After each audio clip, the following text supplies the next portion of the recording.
Welcome to Unibet's Inside the Octagon. I'm John Gooden and I'm joined once again by our resident expert analyst Dan the Outlaw Hardy. The UFC's leading lady Ronda Rousey is making her return to the Octagon. This time she will defend her women's bantamweight title on enemy territory against the undefeated Brazilian Bethe Correia. Ronda Rousey! She's a female hero. I know I'm going to retire undefeated. You're undeniable. Oh my! Wow! Bethe Correia! She wants Rousey. Ronda, eu vou para você estar invicta. This fight is more than just an athletic competition. It's about punishing someone.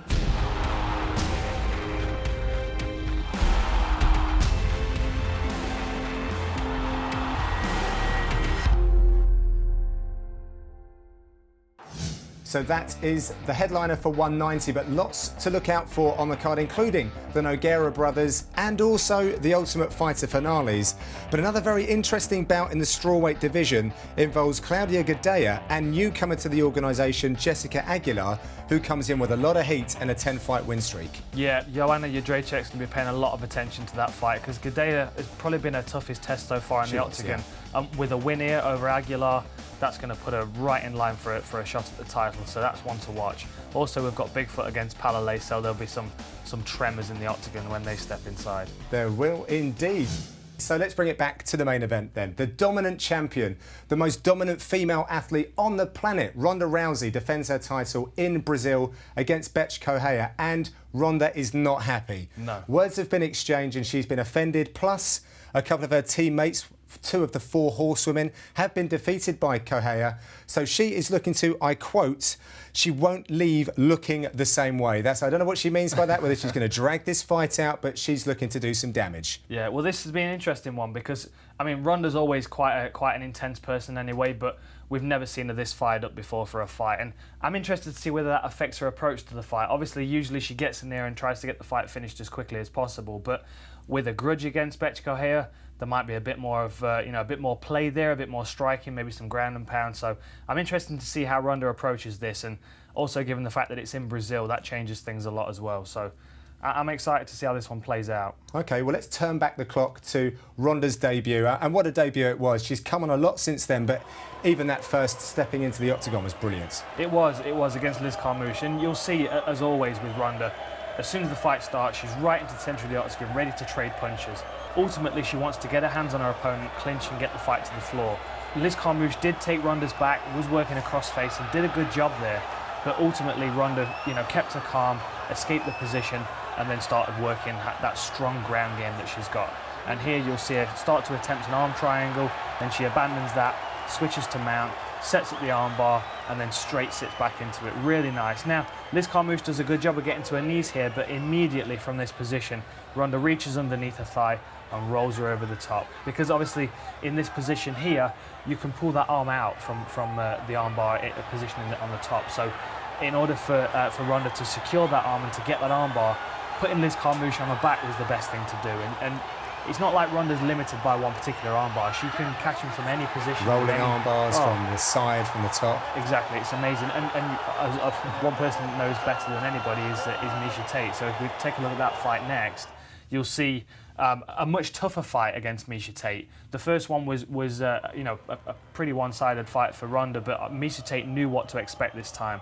She came in ready and she gave Ronda a hell of a fight. I mean, this went into the third round, which was, we've not seen Ronda go that far into a fight in the Octagon before. But this is really what sets her apart. Harai Goshi, straight into Beautiful. Looking for the mount, straight off the bat. Really nice. And just the spatial awareness, just the understanding of, what's this? A fake, she's going to step through it as if she's going to sweep and then reaches for the opposite foot instead.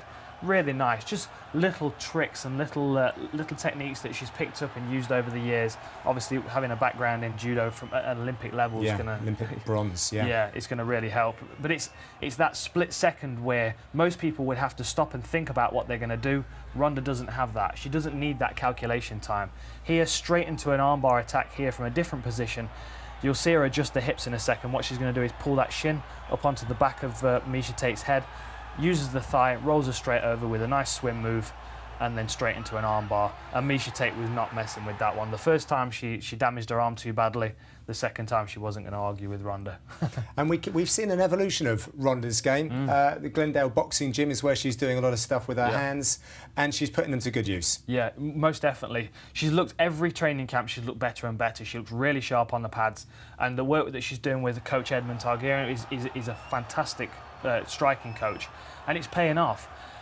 One thing that I will say about Ronda is that she does get caught in the brawl a little bit. She does like to stand and trade, and against Bethe Correia that may be not a good idea, because she's a brawler through and through. Powerful as well. Very, very powerful.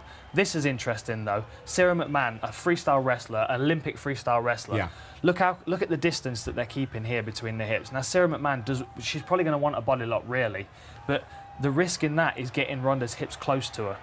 So in this position, the distance between the two allowed Ronda to bring this knee up, as we got from first hand. You'll see us at the side of the octagon here.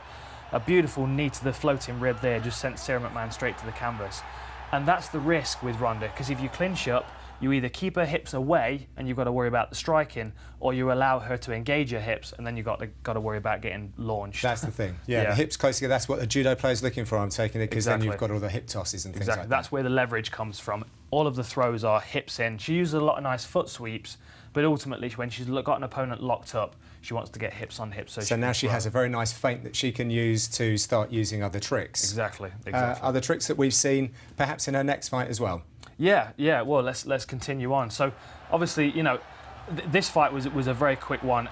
Again, straight into the centre of the octagon, standing, trading, not afraid to take punches to land punches is Ronda, and that's the fighter aspect of it. But watch this: overhand right, rocks her opponent, knee to the midsection, and then straight into a throw.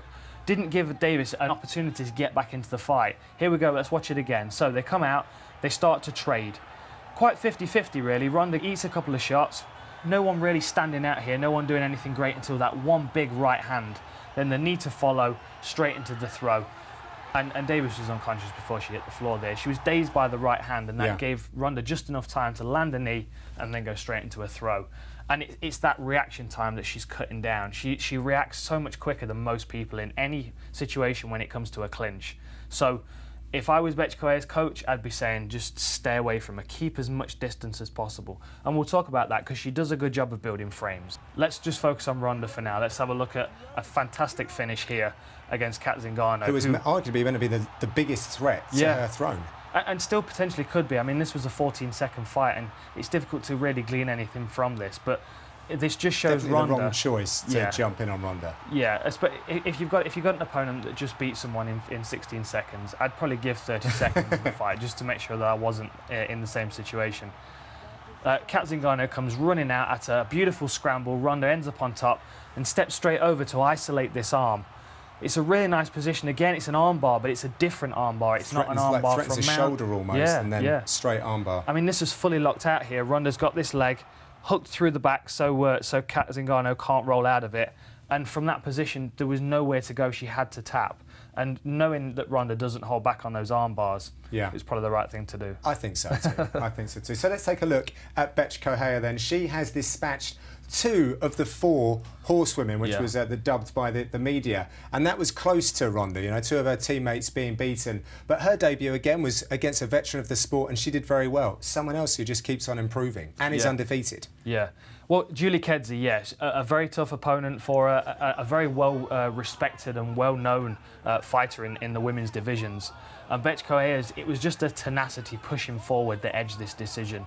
Like standing in the pocket, willing to catch kicks and trade punches, a very gritty approach, her nickname's Pitbull, it's very synonymous with her fighting style. She's gritty, she likes to get her teeth into her opponents, and she doesn't like to give ground.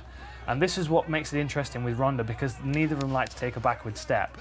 Now, like I was saying with Bet, she needs to keep a little bit of distance, but having that confidence to start throwing as soon as Ronda steps in is going to make a big difference. This is something else we talked about with Kane the other week, this anti-grappling. Using this underneath the arm to not engage the underhook or the overhook. And Shayna Baszler on the floor, she does a good job of this. She works, she's still trying to feed this underhook in, but as soon as she does, Correia comes inside, denies that, and then slides back and puts a head position in. Really nice position to land some nice short elbows. And then a couple of seconds later, Shayna Baszler starts working for a triangle, and you can see Bethe Correia stepping over the top. Good awareness of what's coming at her, and even though the submission went a little bit deeper, she did the right things. She's got the knee in the ass, so she can push and pry her way out, and then slide that elbow through, which will get her free of that position. Yeah. And one more position which is going to be really useful for her again is this building of a frame. The hands on the back of the head to break that posture of Shayna Baszler. Look at that curve in her spine. Very difficult to do anything with that curve in your spine. You need a straight back and your head up. Good sprawl as Shayna Baszler turns around and does the right thing, tries to cut a corner here. Fantastic work by Correia to stay on her feet, stay spread and keep that weight on top of her opponent. And building frames like I was saying. Hands on the hips. So even if you can't see where your opponent is, you can feel where they're moving. Exactly, you can keep that post.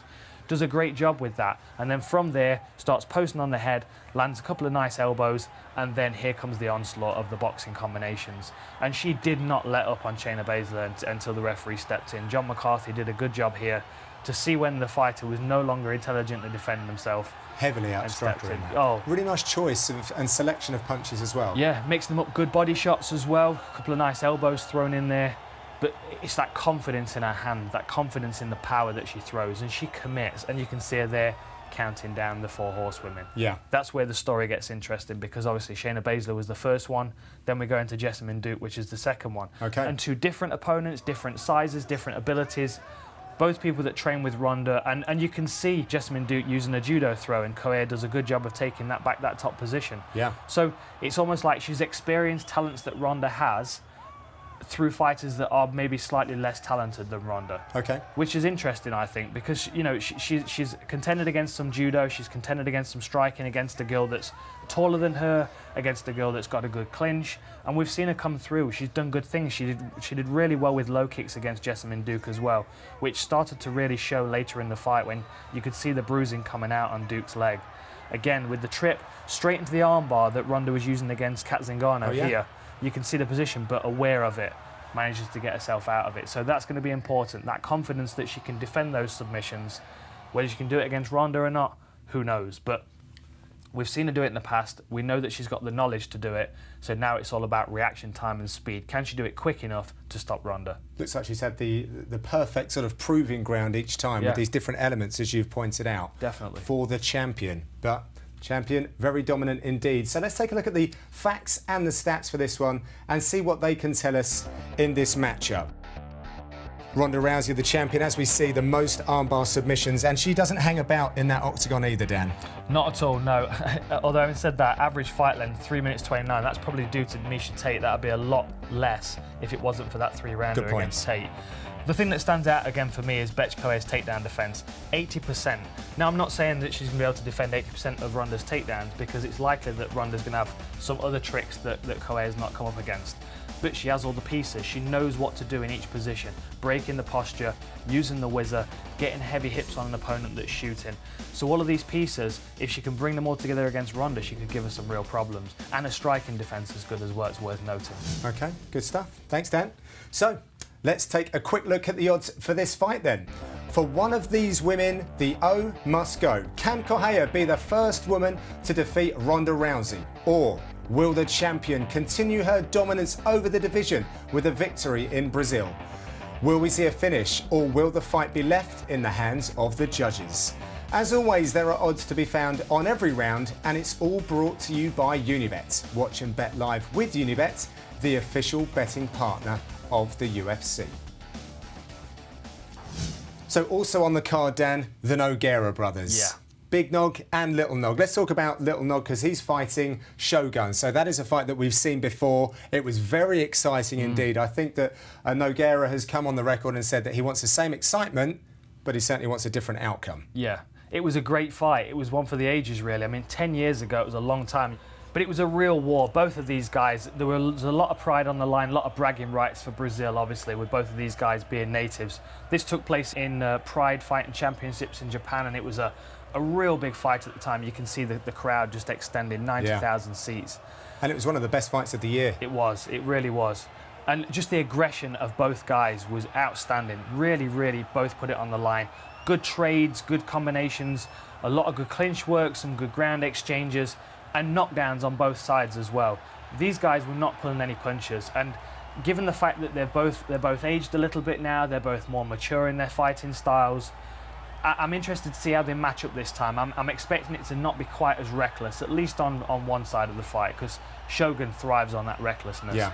Having 10 years to have processed this, I'm interested to see what Nogueira does coming into this fight, because obviously he wants this win. Obviously he wants a better result than last time. Yeah. And knowing that both of these guys, they've had quite parallel careers as they've progressed. Shogun's obviously been quite prolific in many ways, as is Nogueira.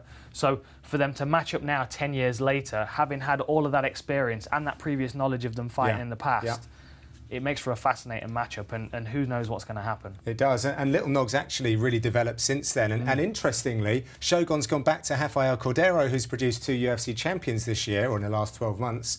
That's a great storyline for this one. Yeah. But Little Nog's big brother is also on the card. He's fighting someone who's massive. He's had experience of fighting tall guys before, though. Yeah. Well, Nogueira was that guy that they always used to throw in against the tough guys in Pride, and you can see here against Semi Schilt, who's 7 foot tall, exactly the same as Stefan Struve, and a fantastic kickboxer as well is Schilt. So as soon as the fight started, you could see Nogueira really pushing for that takedown. And once the fight got to the ground, then you can see his silky smooth ground skills. Same a nice height on the guard ground. pass. Yeah, exactly, yeah. You can see a nice guard pass there.